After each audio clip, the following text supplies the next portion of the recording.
আমার একটা bridal package shoot চলছে।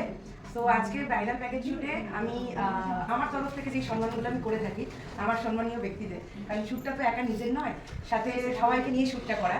তো তার জন্য আমি ফটোগ্রাফার সৃজনটাকে একটু দেখে নেব। একটু আসবো।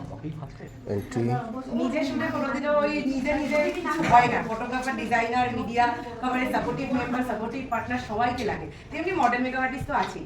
আজকে পুরো শ্যুটটা কভার করছে সৃজনদা, ফটো ভিডিও সবটাই। তো সৃজনদাকে ওই কারণে আমার তরফ থেকে একটা ছোট্ট সম্মান আমি দিচ্ছি। এটা হচ্ছে যে সার্টিফিকেট দাদার তরফ।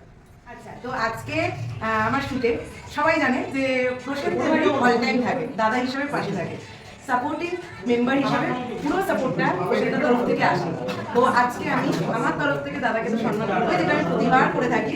অনেকেই ভাবে যে এশার শুটে প্রসেন কেন থাকে, প্রসেনদার শুটে এশা কেন থাকে, এটা একটা সিক্রেট ব্যাপার। কারণ ব্যাপারটা কি আসলে মানে অর্গানাইজার তো সবাই হয়, কিন্তু কাজ করতে গেলে কিভাবে মানে ফ্রেন্ডলি বিহেভিয়ারটা রেখে কাজ করতে হয় সেটা একমাত্র আশা করি মনে হয় লোকের শেখা উচিত প্রসেনদার আমার তরফ থেকে, মানে আমার থেকে। আমি এটাও গর্ব করে ভালোই বলতে পারি। আর আমি অবশ্যই প্রসেনদাকে একটু ডেকে নেবো, আসো। আজকে দাদা কিন্তু প্রচুর শরীর খারাপ নিয়েও এসেছে, এটাই হলো প্রশ্ন, ইউনিক ব্যাপারটা এখানে। আমি আমার তরফ থেকে আচ্ছা, তো আমার শুধু আমি বারবারই বলি একটাই জিনিস যে আমি একা কখনো কাজ করতে পারতাম না যদি আজকে ফটোগ্রাফার, ডিজাইনার সবাই মিলে একসাথে একত্রিত না হয়ে এত সুন্দর একটা ইভেন্ট নামাতো। তো আজকে আমার ইভেন্টে শুটে রিয়া দি পুরো ড্রেস ডিজাইনার পুরো জিনিসটা কভার করেছে, পুরো সবাইকে ড্রেস দিয়েছে, জুয়েলারি দিয়েছে এত সুন্দরভাবে। আমার তো ভীষণ ভালো লেগেছে কালেকশন, আশা করি মডেল মেকআপ আর্টিস্টদেরও ভালো লেগেছে। তো আমি আমার তরফ থেকে একটা সম্মান দেবো। তো রিয়া দি একটু আমার তরফ থেকে একটা ছোট্ট সম্মান। আজকে যে আমাদের মিডিয়া কভারেজ করছে সে হচ্ছে অমিত ভৌমিক বংশিরিজ থেকে। ওকে আমি প্রতিটা শুটেই আমি রাখি, আর সব থেকে বড় জিনিস হচ্ছে কভারেজটা খুব দারুণ করে। ও প্রথমে একবার বলেছিল যে দিদি আমাকে ভরসা করে দেখতে পারতো, সত্যি তাই, ও ভরসাযোগ্যই ছেলে। তো ওই জন্যই আমি আমার তরফ থেকে যে সম্মানটা দেবো সেটা আমাকে দেবো। অমিত প্লিজ।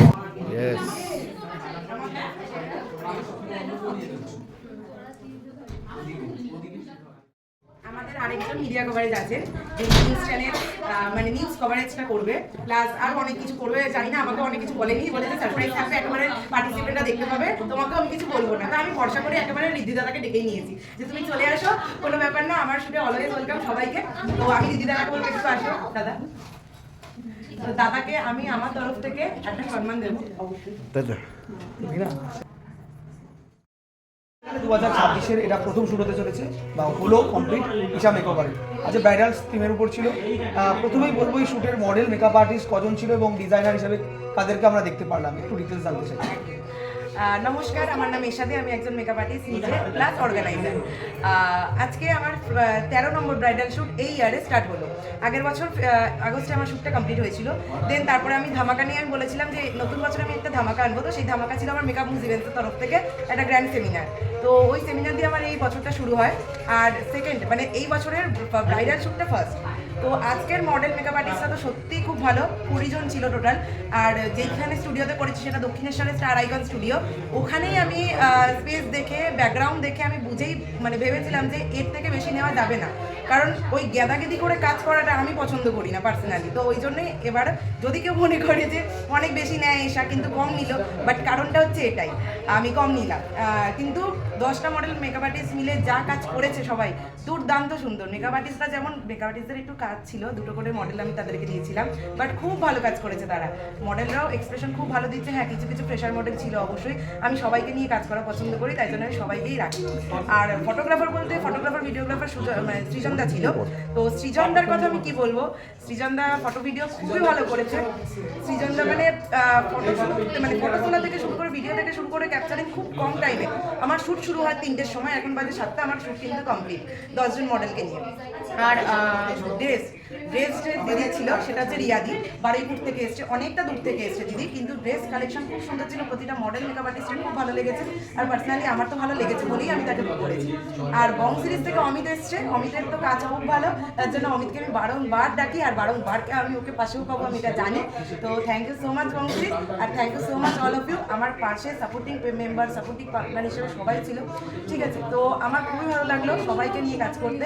একটা প্রশ্ন রয়েছে, এটা হচ্ছে অনেক সময় তো ব্রাইডাল থিম থিমের উপর শ্যুট হচ্ছে, রেগুলার ওয়েতে ফ্যাশনে আমরা দেখতে পাচ্ছি ব্রাইডাল থিমের উপর শ্যুট করছে। কেন ঈশা মেকওভারের কাছে আসবে ইন ফিউচার যদি ব্রাইডাল শ্যুট করো, যে এখানে কি সেই আলাদা জিনিসটা থাকে যে যার জন্য এই ব্রাইডাল শ্যুটে আসবে? কারণ ব্রাইডাল শ্যুট কিন্তু তথাকথিত হয়েই যাচ্ছে, এখানে কি জিনিসটা আছে? এখানে জিনিস বলতে দেখো, আমি একটা জিনিস ভালো জানি, সেটা হচ্ছে যে আমি একটু হেসে গেলে কথা বলি, এটাই আমার ব্যাপার। আর বাকি সবাই ভালোবাসে, এটাই সবার কাছে শুট অবশ্যই করা উচিত, কারণ নতুনভাবে এক্সপিরিয়েন্স সবার কাছে গিয়ে করতে হয়। এক জায়গায় কখনো পড়ে থাকলে কোনোদিনও মানুষ উঠতে পারবে না। সব জায়গায় 10 জায়গায় ঘাটলেই তো তুমি একটা জায়গায় পারফেক্ট চুজ করতে পারবে না, দেন তারপরে তুমি সেখানে আসতে পারবে। তো আমার মনে হয় যে ওরা আমি দাঁত কালাই বেশি একটু, তাই জন্যই হয়তো বেশি লোক আসে, বাট ভালোবাসা আমার নিজে ভালো লাগে সবাইকে। আর আমি সেইভাবেই গাইডটা দিই যে এইভাবে আসো বা এইভাবে কাজটা করো, যাতে তোমাদের সুবিধা হয়। কারণ তোমাদের সুবিধার্থে কাজটা বেরোলে তোমাদের আউটপুটটা ভালো বেরোবে, আমার কিছু না, প্রোফাইলটা তোমাদের রেডি হবে। অনেকেই বলে যে রেজিস্ট্রেশন নিয়ে কাজ কেন? রেজিস্ট্রেশন নিয়ে কাজটা এই কারণে, সবাইকে প্রোফাইল রেডি করার জন্য একটা জায়গা দিতে হয়। সেই জায়গাটা অনেকে দিতে পারে, অনেকে দিতে পারে না। অনেকে প্রোফাইল বার করতে পারে, অনেকে প্রোফাইল বার করতে পারে না। কিন্তু আমি মনে করি যে সে যখন একটা পেমেন্ট করছে, সে 1000 টাকা দিই, 1200 টাকা দিই, 1500 টাকা দিই, 2000 টাকা দিই, টাকাটা মানুষ কষ্ট করেই ইনকাম করে। তো মানুষ যখন টাকাটা কষ্ট করে ইনকাম করে, সে যেন ভালো কাজে লাগাতে পারে। আজকে আমার কাছ থেকে শুট করে বেরোলে যেন সে একটা পেড ওয়ার্কের কাজ পায়, সেই জায়গাটা তৈরি করার জন্যই আর কি শুটগুলো আমি অ্যারেঞ্জ করি।